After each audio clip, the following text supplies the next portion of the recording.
Welcome to Bangkok, a city of contrast, colour, culture and chaos. If it's your first time here, this is the video for you.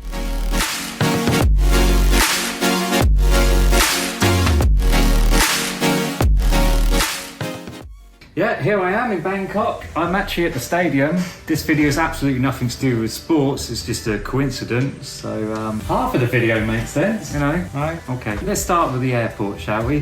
When you arrive at the airport, the signs are not quite as they appear. I've got confused for a few years from this. Maybe it's just me. It says, as you can see, you go right for public transport, like taxis, on the first floor. Because this is a strange thing. When it says first floor, it actually means ground floor for us Brits, and you arrive on the first floor, which for Americans they would call the second floor. So basically, it's not even right, it's left. What it's saying here is you go right and you go down the stairs and then you turn back on yourself to get the taxis. Now, obviously, I couldn't work that out and I kept picking up some random taxis from outside on the right. You go left and go down the lift and you'll be at the taxi rank, basically.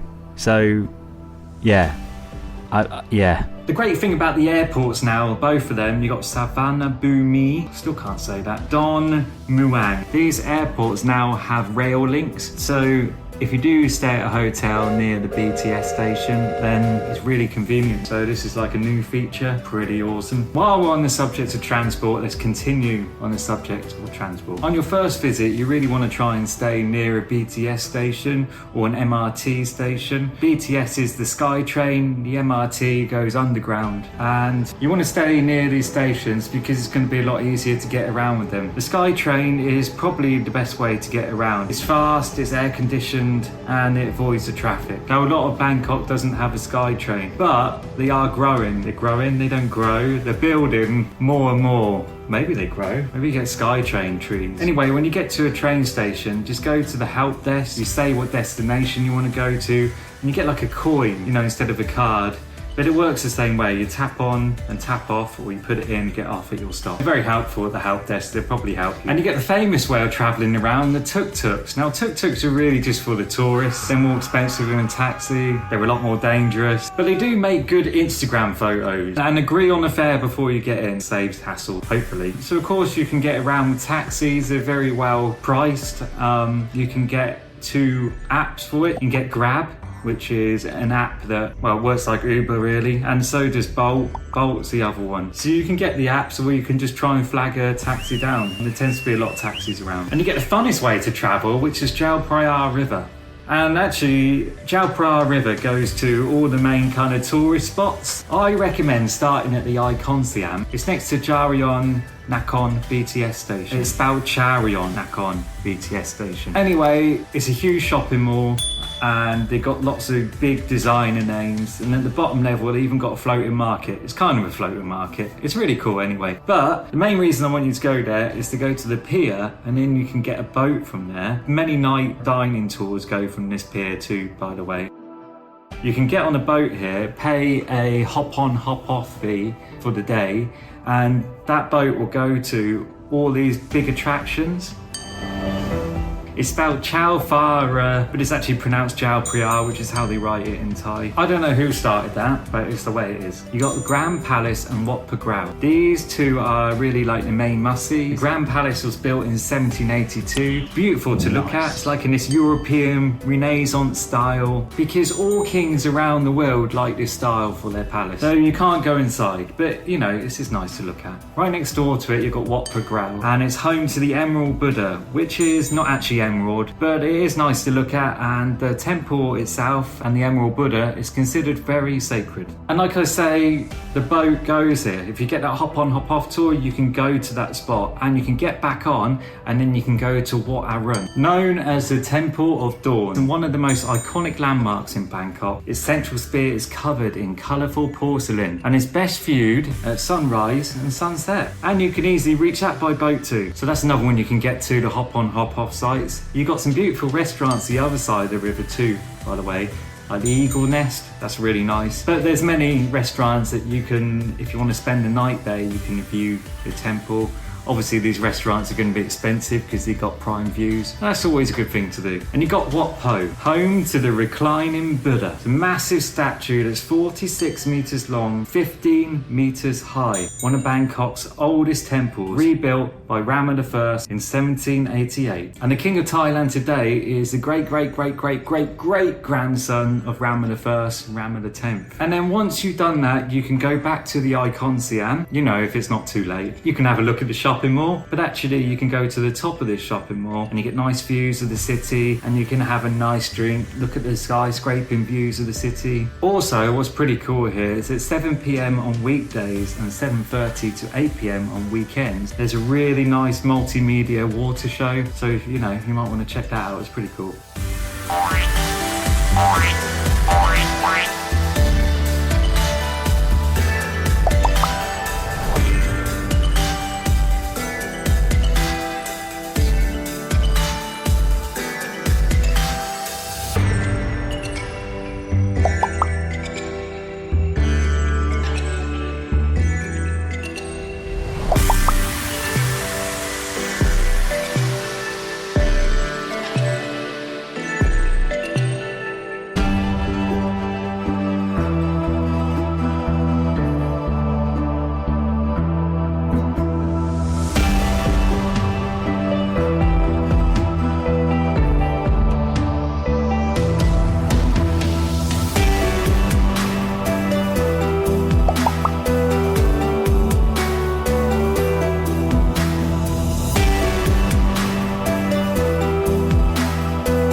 Other sites you might want to go to is Chatuchak Weekend Market, about Chatuchak. It's open at the weekend, hence the weekend market name. Open Saturday and Sunday, 6 a.m. to 6 p.m. The market has over 10,000 vendors selling everything from clothes to antique. It's a perfect place for souvenirs. You can get here quite easily by the BTS or MRT to Chatuchak Park. And the park's worth checking out too, because, you know, you're there. You've got the famous Khao San Road, backpackers' haven, party central, bars blast loud music, and you'll see tourists eating scorpions just for the fun of it. Anyway, you can reach it by boat to Chatuchak Pier or get a taxi. But expect there to be a lot of traffic. There's no real good public transport to this place. Mahanakon Bangkok Sky Bar. This is Thailand's highest rooftop bar. 314 meters high. There's amazing food, drinks and views. It has a glass floor too. Obviously you have to dress smart casual for this. And you know, obviously it's not going to be cheap as well. But what roof bar is? Yawarat Road, Chinatown. It's one of the oldest neighbourhoods in Bangkok. It's great for food, neon lights and exploring. You can get there via Wat Mangon metro station. Lupini Park is a green oasis. You can jog, relax, rent a boat and maybe spot some monitor lizards. But before you jog, you might want to check the air pollution, and also it's probably can be very hot. Don't burn. It's near Silom MRT station. And this thing here, oh, it's all going on. This guy just laying down here chilling out. Ah, there's more. So you got Sukhumvit area too, you got all the British pubs there, you got the Red Line sports bars. I personally like the Red Line, that's why I mentioned it, because, no reason really, I just found it quite early on and made it my local. But there's lots of great sports bars there, you might want to check out, lots of British pubs, lots of Irish pubs, which are pretty much the same thing. Now what area do you want to stay in? You got Sukhumvit, which is lively and connected. Siam is for shopping, which is actually where I am now, by the way. This stadium, even though I'm not doing anything about the football, but I'm actually in Siam at the moment, so they got the stadium there too. Ceylon is business-like at day, but like an adult place in the evening. Perhaps too adult to some of you, if you get what I'm saying. Ratanakosin is the historical heart of Bangkok. Khao San, this is where the nightlife was. This is really like the backpacker central, lots of good hostels here. If that's what you're after, then that's your place. And if you want nice luxury hotels, perhaps with a partner, where you want to be heading is the riverside, quieter and more luxurious. And when it comes to tours, Bangkok is a great launch pad. You've got places around you like the River Kwai, floating markets, and Hoi Hin and Pattaya are not far away. And there's islands like Koh Lan. And if you wish all this information was written down for you, it is on my website, www.thailand.com/Bangkok. Thinking of Thailand? Don't waste money on travel agents. At Thailand, you'll find the best spots, insider tips, and even book your own hotels and tours, all with guidance from local expats. Plan smarter, travel better with Thailand.